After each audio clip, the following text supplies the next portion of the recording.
Good morning, welcome back to my channel. आणि आज व्लॉगची सुरुवात होत आहे आर्मी गेस्ट हाऊसमधून. हो, तर मी आले आहे बँगलोरला 2 दिवसासाठी. इकडे आमच्या वहिनी साहेब आणि आम्ही रात्रीच आलो होतो. तर इथे सकाळ सकाळी आलू का पराठा आलेला आहे, दही आलू पराठा वहिनी साहेब सेवा करताना. आणि इकडे आयशू झोपलाय. मजा वाटते आयशूला. गुड मॉर्निंग म्हण की. आर्या इथं बसली ऑलरेडी नाश्ता वगैरे करून. आणि इकडे आई साहेब. आणि हे आहे गेस्ट हाऊसच्या बाहेरचं वातावरण. तर गेस्ट हाऊसच्या समोर त्यांनी असं ग्रीन कलरचं पूर्ण पॅक करून घेतलं आहे. आणि पुढे स्कूल आहे. त्यानंतर इथं फॅमिली राहतात त्यामुळे तसं पॅक केलेलं आहे त्यांनी. बाकी फॅमिली वगैरे साईडला पण एक आली आहे. आणि इथे दही आणि आलू पराठा सासू सुना मस्त एन्जॉय करतायत. 2 दिवस सुट्टी आहे म्हटल्यानंतर म्हटलं चला इथं आर्मी क्वार्टर्स बघून येऊया. जावयांचा पाहुणचार चालू आहे इकडं, कारण जावयाचे पण राहत नाहीत सासरी. तर विजू ऑफिसला गेलेला आत्ता आलेला आहे. जेवण घेऊन वगैरे येत होतो. तर थोडं इकडं तिकडं केलं, म्हटलं संध्याकाळी जरा बाहेर इकडं तिकडं फिरून येऊयात. तर आता इथे आलेली आहे चिकन बिर्याणी, व्हेज बिर्याणी आणि आर्मीचं जेवण वगैरे. विजू म्हटलं आता टेस्ट करा, कसं वाटतंय बघा तुम्हाला. तर इथं चेष्टा चाललेली, मला चिडवत होते दोघं, काही ना काही बोलत होते. आणि आम्ही त्यांना चिडवत होतो की तुमचा पाहुणचार करते, असं तुम्हाला राहायला येत नाही सासरवाडीला. इथं सासरवाडीत तुमचा पाहुणचार चालू आहे.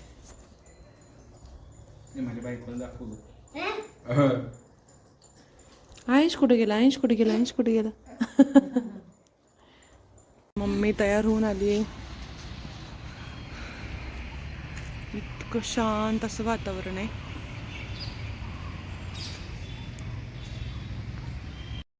इथं मी आणि मम्मी बोलत बसलेलो आणि जुन्या आठवणींना उजाळा. कारण जिथे माझा भाऊ बँगलोरमध्ये जिथे ड्युटी असते त्याची, तिथं माझे पहिले पप्पा पण त्याच ठिकाणी ड्युटी करत होते. आणि तेच चाललेलं की मम्मीला असं विचारत होते की तुला आठवते का बँगलोरमधलं.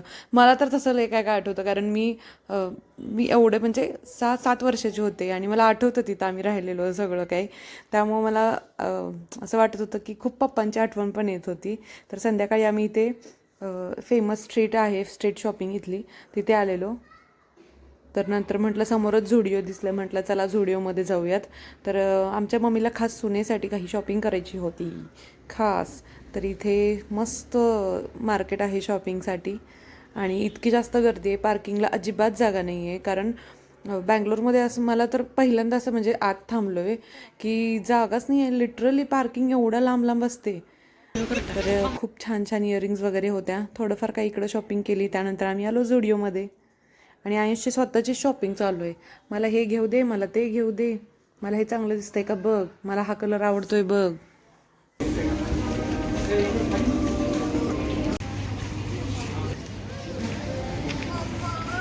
गाडी चांगली हिरून गेली, बघितलं का त्याची.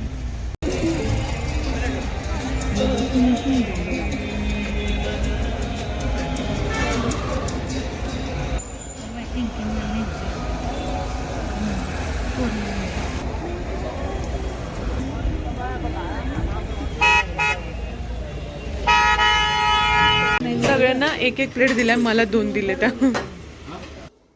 त्यानंतर आम्ही एका रेस्टॉरंटमध्ये जेवायला आलो. यार बँगलोरमध्ये पार्किंगची खरंच एवढा प्रॉब्लेम आहे. एक चांगलं रेस्टॉरंट सापडेना जेवायला. कसं तरी कुठं तर सापडलं एक रेस्टॉरंट, तिथं जेवण करण्यासाठी आलो.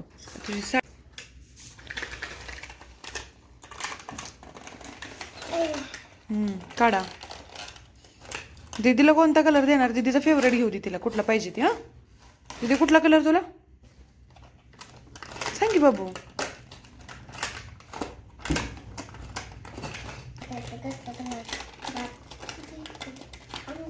मी बसलोय शॉपिंग काढत. ओके, इथं आम्ही काय शॉपिंग केली, हे कानातलेत. कसलं सुंदर कानातले. हे जेव्हा खडं असल्यामुळं ही बांगडी महाग आहे बहुतेक, आहे का नाही? खडे येत नाही. इयरिंग, हे ब्रेसलेट.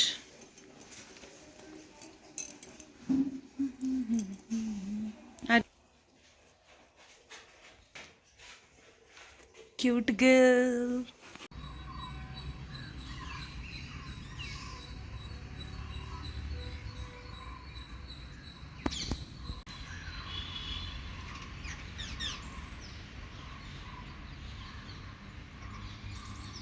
हे गेस्ट हाऊसच्या इथं असं पूर्ण पॅक केलं आहे.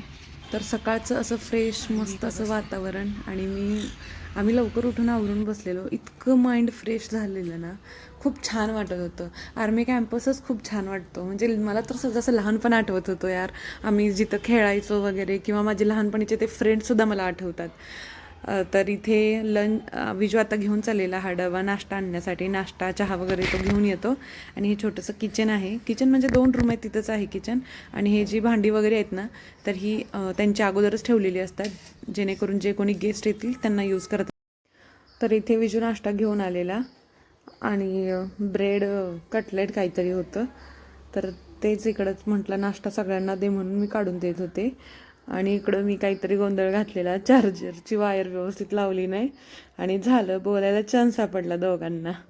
तर विजू तर दाजींसोबत असला की मग काय हमखासच, त्याला किती बोलून काय नको होतं. तर इकडं तेच चालू आहे त्यांची चेष्टा. कापड घेणार आहे, पूर्ण ड्रेस घेणार आहे सत्काराला. रे आयशू, मधमाशी येते ते कळते का तुला? माशी चावल मग आहे. हे सगळं व्हेज आहे ना विजू? हो, व्हेज वाला आहे ना? होय रे. तुझी माशी विजू सॉस पाहिजे असलं तर दे. श्वास आहे तिथे. श्वास ते हे जर कोणाला पाहिजे आता बसली मी लगे मी. अरे दे ठेवायला लागलं रे, सॉस देते की काय सॉस आहे. श्वास आहे. किती गरम करायचं.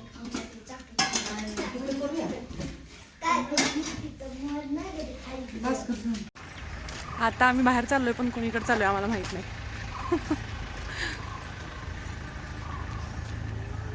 सकाळ सकाळचं सुंदर वातावरण. आज जाऊ.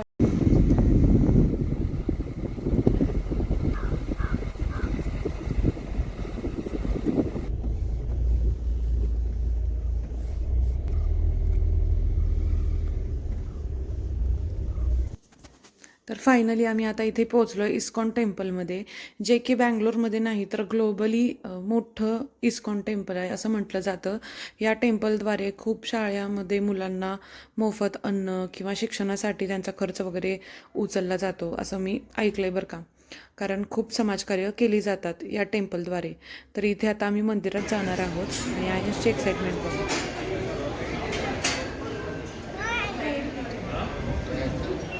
मेट्रो. चला. तर ना आत दर्शनासाठी जाताना पहिले 2 मंदिर आहेत. एक नरसिंहाचं मंदिर आहे, पुढं तिरुपती बालाजीचं मंदिर आहे, छोटंसं मंदिर आहे. आणि नंतर मेन मंदिरात प्रवेश होतो. तर तिथे मोबाईल वगैरे अलाउड नव्हता. आम्ही छान दर्शन घेतलं, गर्दी पण नव्हती, आरामशीर दर्शन झालं. आणि हे मंदिर किती भव्य तुम्ही पाहू शकता. इथे खूप सारे लोक अलीकडेच फोटो काढत होते, आम्ही पण इथे फोटो वगैरे क्लिक केले. आणि मंदिरातलं दर्शन झालं की बाहेर येताच त्यांनी अशी सिस्टीमच केली. इकडे ना आपल्या भारतातल्या जेवढ्या लँग्वेज आहेत, मला तर तसं वाटलं बरं का, जेवढ्या लँग्वेज आहेत मेन त्या, तर इथे सगळे बुक्स होते. भगवद्गीता, श्रीकृष्ण, त्यानंतर हा आत्मा का प्रवास. हे मी कुठं पाहिलेलं माहिती आहे, आपल्या इकडं आरवड्याचं मंदिर आहे ना, तिथं पण असंच आहे. आणि ते तर मंदिर खूप छान आहे. आणि श्रीकृष्णाच्या लीला आणि जन्म, इथं जे लिहिले आत्मा का प्रवास, जन्मापासून मृत्यूपर्यंतचा, हे जगताना ना कधी पण श्रीकृष्ण डोळ्यासमोर ठेवायचा.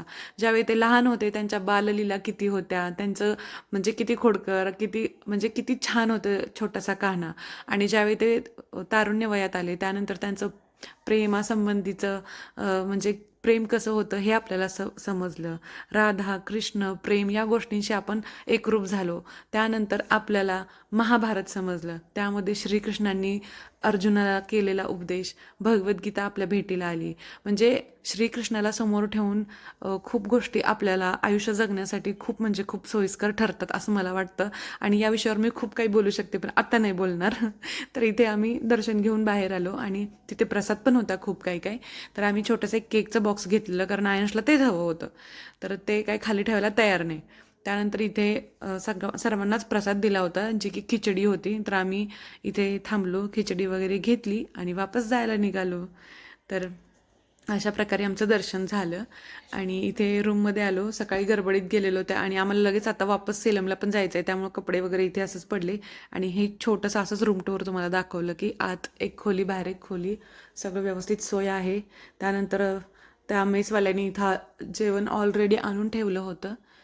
तर इथे होतं मिक्स व्हेज भाजी, नंतर हे एवढे सारे गुलाबजाम. माझी पोर तर गुलाबजाम बघून खूप जास्त खुश झालेली.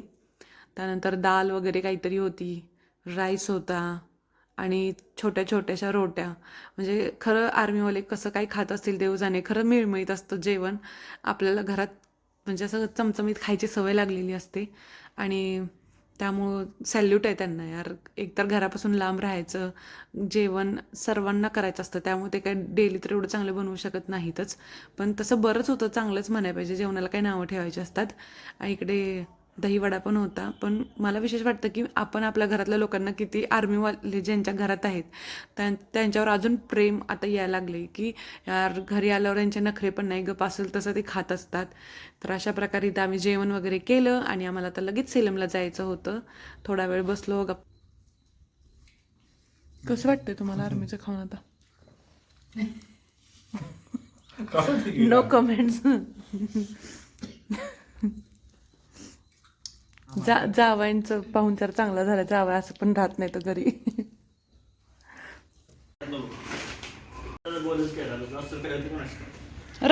तर आमची सुट्टी संपली 2 दिवसाची आणि आम्ही वापस सेलमला निघालेलो आहोत. इतकी शांतता, सुकून आणि 26 जानेवारीचा डान्स चालू आहे तिकडं. इतका गोंधळ चालू आहे.